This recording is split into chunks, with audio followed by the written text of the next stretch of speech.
ஒரு அடர்ந்த காட்டில் ஒரு குட்டி யானையும் 2 குட்டி கரடிகளும் சேர்ந்து வாழ்ந்து வந்தன. ஒரு இனிய காலை குட்டி யானை மகிழ்ச்சியுடன் குளத்தில் குளிக்கச் சென்றது. அதன் முகம் தங்கம் போல ஜொலித்தது. அப்போது தண்ணீர் குடிக்க வந்த 2 குட்டி கரடிகள் யானையை பார்த்து உடனே கேலி செய்து, "குட்டி யானையே, நீ பார்க்க பருமனாக இருக்கிறாய்" என்று சொன்னதால் யானையின் மனம் உடைந்து கண்ணீர் வர அது துயரத்தால் ஓடிச் சென்றது.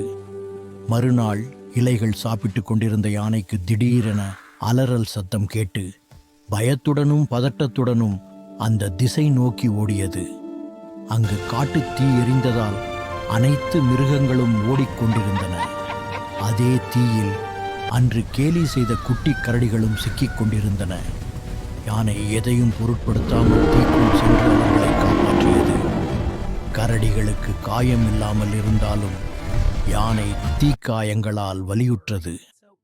செய்த தவறை உணர்ந்த கரடிகள் யானையை பாராட்டியும் நன்றி சொல்லியும் ஆன்றிலிருந்து யானையுடன் நகமும் சதையும் போல பிரியாமல் நண்பர்களாயினர்.